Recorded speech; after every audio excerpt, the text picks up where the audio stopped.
అందరికీ నమస్తే. జై శ్రీరామ్. పశ్చిమ బెంగాల్తో సహా అన్ని రాష్ట్రాల్లో కొనసాగుతున్న ఎస్ఐఆర్ అంటే స్పెషల్ ఇంటెన్సివ్ రివిజన్ అనే కార్యక్రమాన్ని కేవలం పశ్చిమ బెంగాల్లో మాత్రమే మమతా బెనర్జీ మాత్రమే అడ్డుకొని వివాదాస్పదంగా చేయాలని ఒక ప్రయత్నం చేస్తున్నది.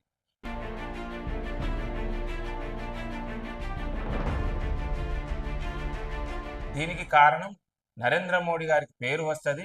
భారతీయ జనతా పార్టీ పశ్చిమ బెంగాల్లో కూడా విజయకేతనం సాధించే అవకాశాలు ఉన్నాయని ఒక భయం. ఎందుకు మరి మమతా బెనర్జీకి భయం?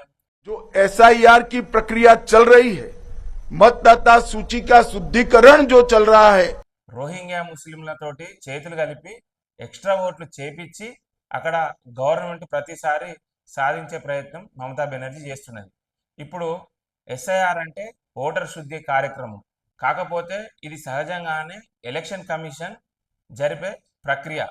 ఎందుకంటే ఆ రాష్ట్రంలో ఓటర్కు సంబంధించిన లిస్టు తీసుకొని అందులో చనిపోయిన వారు ఉన్నారా, లేకపోతే ఎక్స్ట్రా ఓటింగ్ అయిందా, డబల్ ఓటర్లు ఉన్నారా, లేకపోతే 18 సంవత్సరాలు నిండిన ఓటర్లు చేర్చడం, లేకపోతే ఒకే వ్యక్తిపై డబల్ ఐడి కార్డులు ఉండడం సరిచేసి ఆ ఓటర్ లిస్టును అంతా సక్రమం చేసి ఓటర్ కార్యక్రమాన్ని సునాయాసనం చేసి మంచి ఓటింగ్ జరిగేలా చేసే ప్రక్రియ ఇది. గవర్నమెంట్ చేసి అన్ని రాష్ట్రాల్లో చేసే ప్రక్రియ.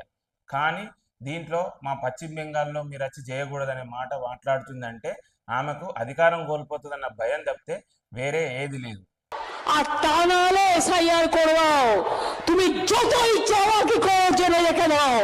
దీనివల్ల మరొక విషయం ఏంటిదంటే దేశ భద్రత గురించి కూడా ఆలోచిస్తున్నాడు మన మోడీ గారు.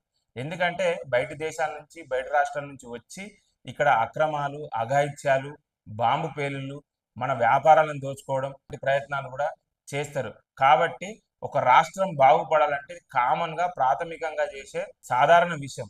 దీన్ని కూడా చేయొద్దు అని వివాదం చేసి నరేంద్ర మోడీ గారి మీద అవాకులు చివాకులు మాట్లాడితే మమతా బెనర్జీ గారు ఇక మీరు గవర్నమెంట్ నడిపించే పరిస్థితి లేరు. కానీ నరేంద్ర మోడీ గారు ఒక్కసారి గనక కార్యక్రమం తీసుకుంటే అది ఖచ్చితంగా అమలు చేస్తారు. మీ పశ్చిమ బెంగాల్లో కూడా విజయకేతనం అవుతుందని నేను ఈ సందర్భంగా చెప్తున్నా. భారతదేశం అంతా నరేంద్ర మోడీ గారి నాయకత్వం, నరేంద్ర మోడీ గారి ప్రభుత్వం కావాలని ఈ ప్రజలందరూ కోరుకుంటున్నారు. అది పక్కా జరుగుతుంది.